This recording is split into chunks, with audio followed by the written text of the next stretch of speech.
Hi there, welcome back to Not Another Budget. I'm Nicole, and on this channel, I'm attempting to cash budget my way out of debt and fix every year's financial misbehaviour. And if that's something you're interested in following along with, please don't forget to stick around and check out the other content I've created for you on this channel. Now, I am back with kind of a semi follow up to the financial to do list, in that I have done some things on the to do list.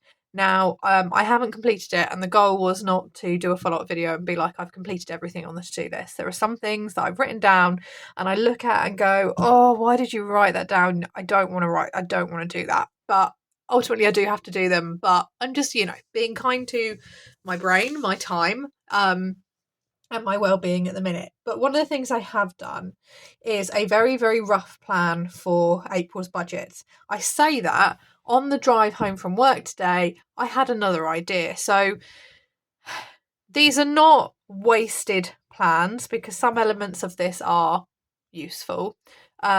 Equally, it's a good opportunity, I guess, to say, okay, if something else comes along or you have another idea, how does it work? How does it all check in? Particularly if you are at the planning stage. And even just the act of actually trying to get my head around my payment dates, where they were structured, what I was doing. This was about a 3-hour job just to work out, okay, what am I doing? What's my structure like? Where do I need to drive to? Where don't I need to drive to? What bills are coming out when? Because of the timing structure and the fact that for me it's a 5.5 week month nearly, in terms of calendar weeks, I'm going to have some bills go out twice. When's that possibly going to be? So there was lots that I had to consider and had to think about. And then within that, try and plan accordingly. And this is not a set plan. And in fact, it's not going to be a set plan, because the thing that I've thought up is more vital. But let's just run through it.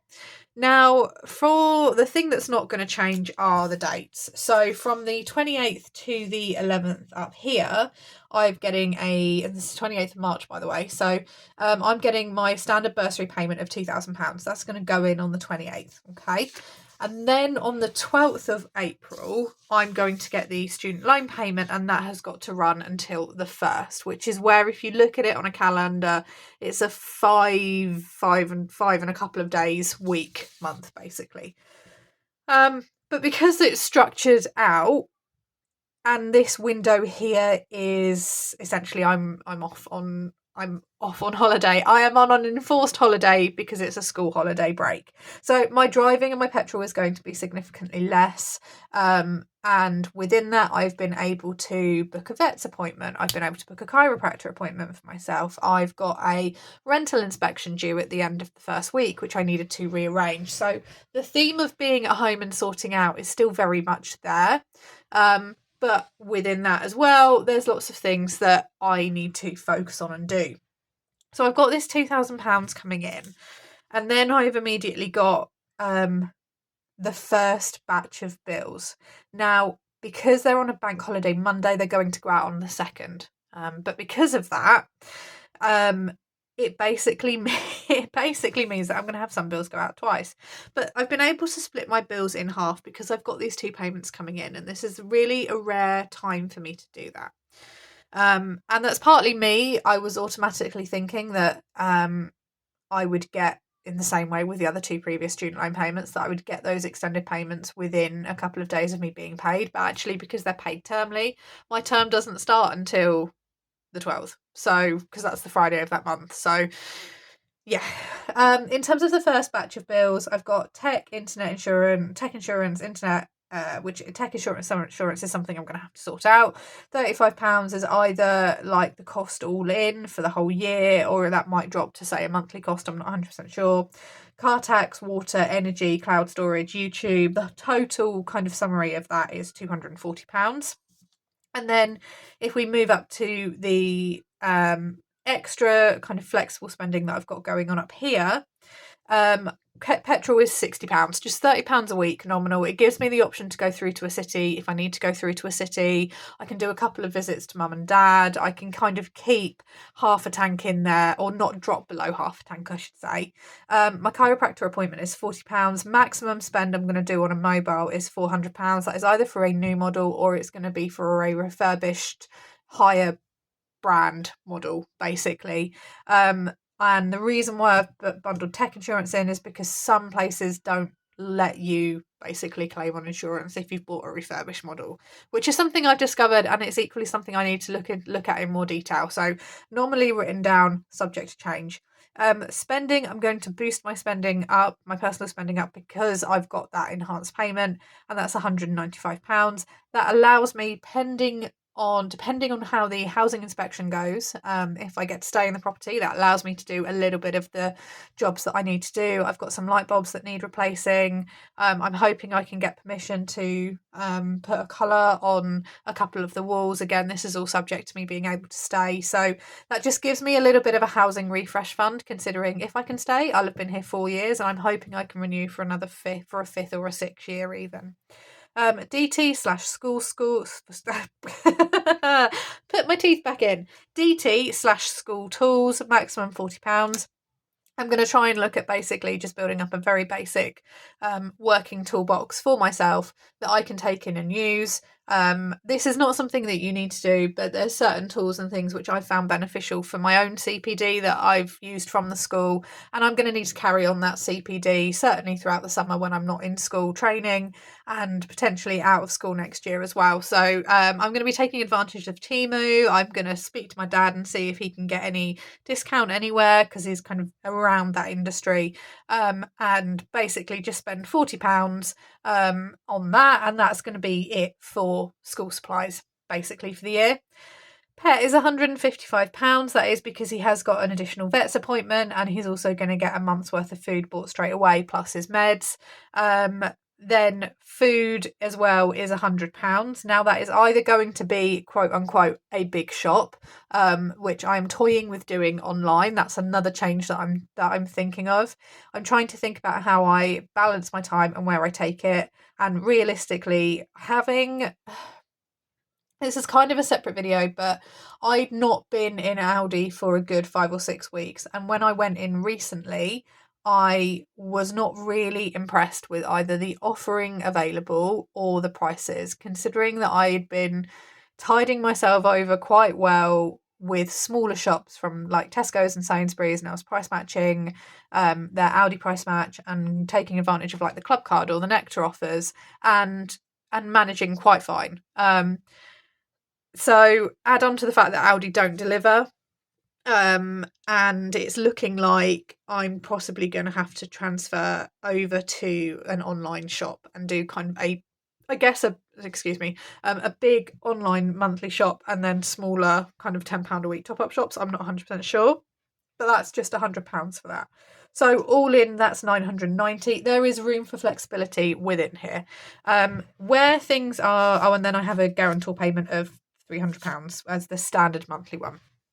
Where things change slightly, and this is where this is gonna tweak, and possibly up here is going to tweak as well, and possibly here, is and it's my own thought.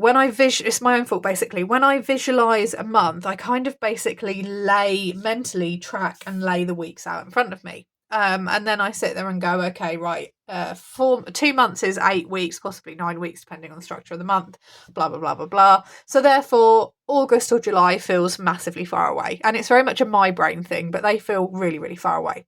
I have a problem coming my way, and that is in August. I have no income. My bursary payments stop in July, so I will receive the last payment in July, which is fantastic, but then I have no income in August. And what I could choose to do with all the will in the world is do nothing about it and work on the assumption that I'm going to have enough secondary income coming in, or I can work hard enough or find the time to pull that secondary income in July, and cover my bills, and in the meantime put some sinking funds away for the vet.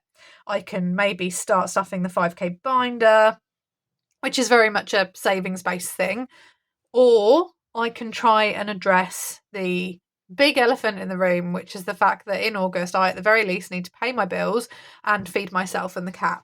I am not going to be taking a big holiday in August at all. In fact, I'm not taking any holiday in August at all. I plan on doing very minimal driving, so that cost is going to be significantly shrunken down. And I'm going to just be pottering around the house. This is very much like my year at home, probably working on the business. But rather than leave it to chance, and here's the thought that came into my head on the drive home, is actually between both payments, both the bursary payment of £2,000 and then the student loan payment, I need to direct £2,000 of it over to a trusted family member to basically safeguard and look after it for me, because with the view of them then sending it back. I know that for all the will in the world, I am very, very disciplined with like the small change and, building up the smaller amounts. But I know for all the will in the world that there is a very high risk that if I were to immediately cash stuff £2,000, it can't all be as cash. And if I leave it in my account, it's going to get spent. And if I leave some of it as cash, I'm going to lose track of it because I've got other things that I want to do, and other things will pop up and I'll take 100 from here or I'll take 50 from here. And before I know it, I've whittled it down. I know enough at the minute to know that the discipline is not there for me to immediately stash £2,000 and not touch it. It needs to be kept for August. So here is a potential change, is the priority, as much as I want to build up the 5k binder, and as much as I want, £1,000 emergency fund and building up a cat fund, I need to make sure I can pay my bills in August. That's the immediate thing. I can do that by getting rid of saving for the vet. And this £470 is basically a portion of his treatment if he had another obstruction.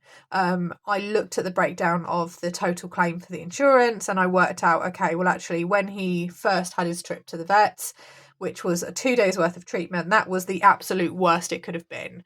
And there was lots of treatment, therefore additional treatment that he needed because it was the worst. I now know what to look out for, and he's also being checked regularly by the vet. So I am looking and thinking, okay, let's save like 1 day's worth of treatment, worst case scenario. If I have to pay for it up front or anything like that, I've got it there. That is a side. That's like not important right now. That's not important. He has insurance. It's covered for now. He is covered-ish until July when it renews, and then it's going to be a problem then. But fine, we're going to park everything else. And here is the very, very rough change. And this is why, actually, do you know what? This, all good, fine. Like, I'm going to have the bills come out twice over the course of the five-ish week periods. They come out twice. Like, I'm going to have to pay those. I don't want to fall behind. If there is obviously room for movement. These are the maximum spend categories for them, and they are very much a maximum. If I spend £300 on a mobile, then obviously the £100 difference will be treated. If my spending is less and the difference is there, and then the same for the DT/school tools, the pay is probably going to stay the same, and realistically the food, I may go over budget on food, but we're going to try. I'm going to try, right? Realistically, I need to probably, out of this £2,000, immediately as it comes in on the 28th, send 500, send a quarter of the amount that I need to save over to my trusted person and basically go, hold this for me in your account, please, because I'm going to possibly spend it and not do so well. And I really, really, really, really, really, really, really can't. This is income. It's not an emergency fund that needs to be touched here or there, as and when. This is like, can't pay my bills if I don't do this. And again, forgive the abruptness of these very quick calculations. This was all planned out as a really good idea. And then the random thought that pops into your brain that you really need to pay attention to. And here's your notice, guys. Really pay attention to those thoughts that pop into your brain. Basically just went, this problem you've got coming down the line? Have you thought about that? No, I haven't. So this is the rough guide for the first kind of 2 weeks, because I'm not really going to be going anywhere. My focus realistically for the first 2 or 3 days of the of April, are going to be making sure the house is ready for the inspection, and obviously replacing the mobile phone, getting anything that I need to do sorted. And again, like I said, these are maximum categories. I fully expect there to be some movement or some swapping around between the two. That's fine. It's flexible. Equally as well on the bills, you'll notice that I've not put any debt minimums in. That is because I'm coming up to the time when I get on the phone and I review them, and look at actually what's affordable, what's not affordable, what's the balance on those, what's the interest rate on those, etc., etc., and run through the said income and expenses. So there is that coming down the pipeline. So I need to send £500 over before I do anything else, pay for anything else, buy anything else. I need to send £500 over to save. I may be able to send more, but 500 is what needs to go. If I move then to the second half, now the last student loan payment in the UK is always moderately larger, okay? Or I say mildly, it's a small amount larger. So it's £3,792. It's about £90 more than what I've been paid in the two previous times. That's what's coming in on the 12th. That is going to be the payment that covers my rent, because that's £850. My payment date on that is the 17th, so fine and sorted. I'm looking at contents insurance. If I can get a contents insurance that will allow me to insure a refurbished phone, then I will not pay for tech insurance, and I will just go contents insurance, and I'll pay outright for that and pay annually. Mobile phone bill, internet I think is one that's going to roll around again. The mobile phone might as well, but I'm not 100% sure. Pet insurance is 37, car insurance is 52. Where's my car tax? On the other page. And then Spotify is 599. So the bills, albeit slightly higher, because I'm going to pay for an annual insurance straight away, is £1,100. Nice and easy. And I think it's just, given the fact that my phone screen is shattered so badly that glass is flaking off every time I touch it. When I took it to the screen repair guy, he laughed at me and said it would be cheaper to replace the phone, that the screen is, in his eyes, non-repairable. And what it would charge me to repair for the value of the phone, he was like, just replace your phone. Okay, right, mate, easier said than done, but there we go. When we come to the flexibles, and you can see that I have not totaled it up, so we're going to pause on that for now. If I can justify it, I'm going to do another £300 payment to the guarantor and make that extra payment.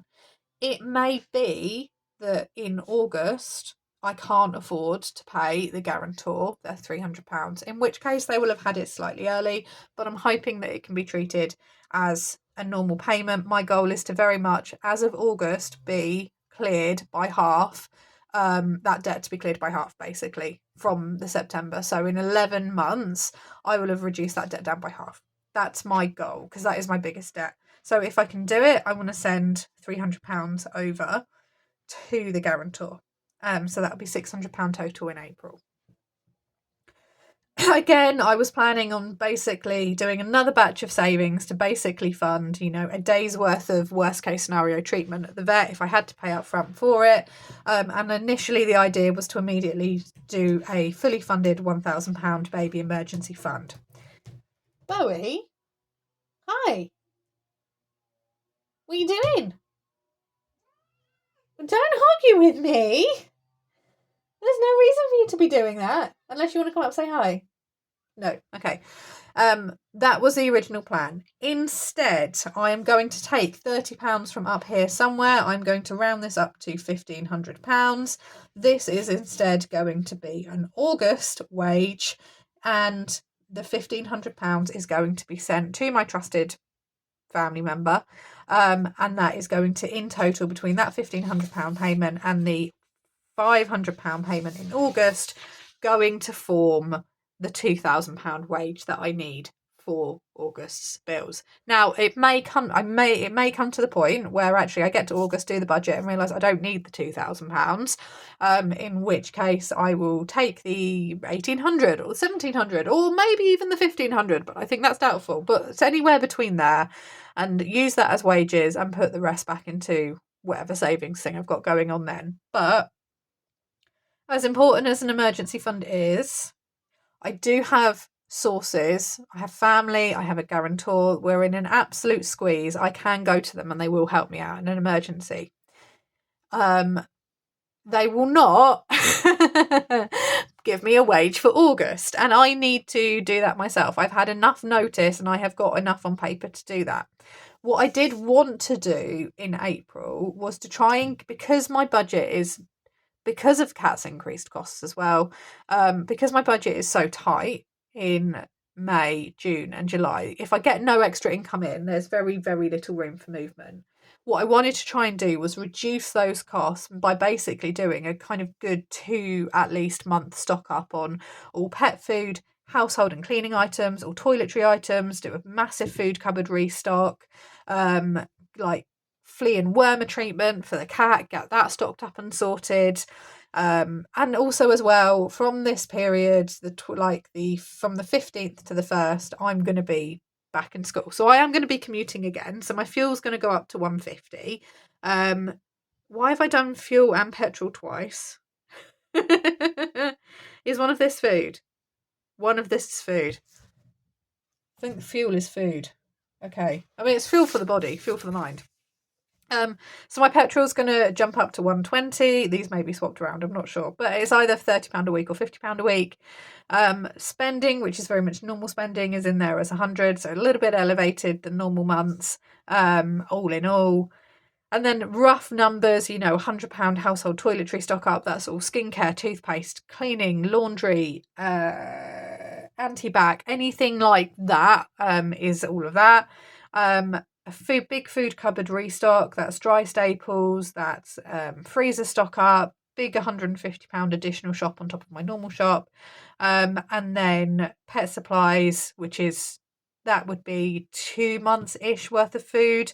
And then potentially as well, either starting my Christmas spending or resuming my Christmas savings. This was all a massive, very, very, very massive question mark. Okay. And I do acknowledge that when I wrote this out. In fact, I've not even done the maths on it, as we can quite clearly see.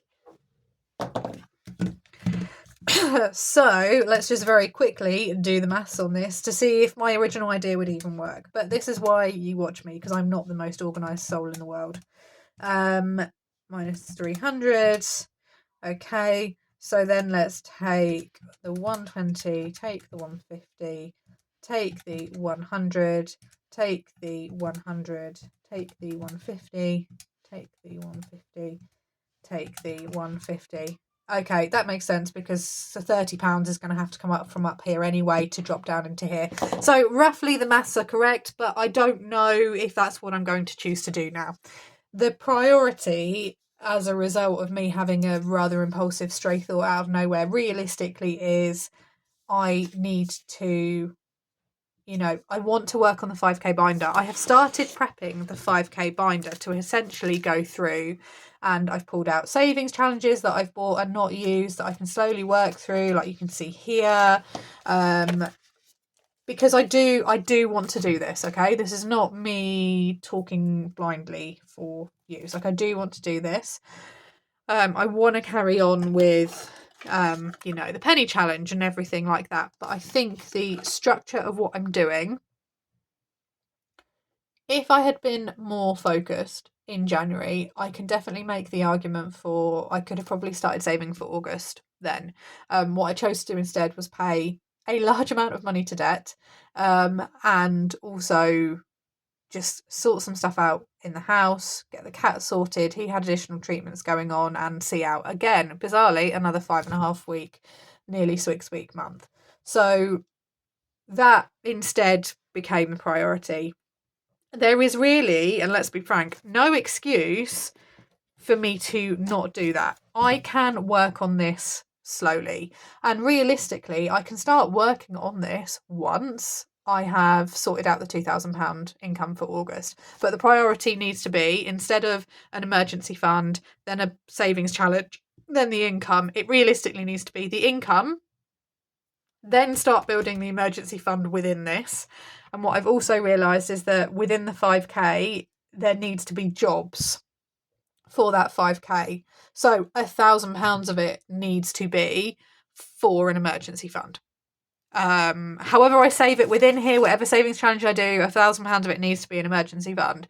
But do you know what? I could do £50 worth of savings. I could do a £50 savings challenge, and that's £50 towards an emergency fund. Or I could do a 250 or a 50. But the priority needs to be the £2,000 income for August. Otherwise, I am up shit creek without a paddle, quite frankly.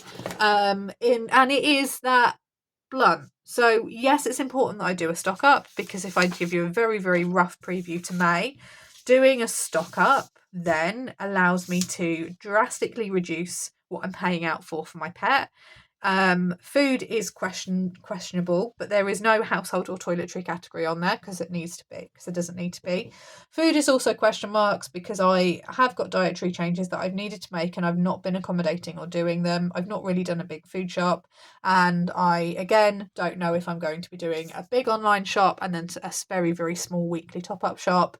We're talking like £10 cash to get some fresh bits, or not. There are other unknowns that feed into this, but I felt like it's not so simple just going ahead and planning a budget. Sometimes if you've got things that are completely regular and nothing changes, either your income or your bills, it can be, you can do it quite easily. This is the last exceptional month, I would say, in terms of April. So I need to take advantage of it. Being candid, I'm going to take advantage of it, and I'm going to do a little bit more spending on myself. I'm not going to apologise for that. £300 out of £5,792 total is not a bad thing. I'm going to replace the phone. I'm going to make sure that I put myself in a position through additional insurance to make sure that I don't have to purchase a phone outright ever again.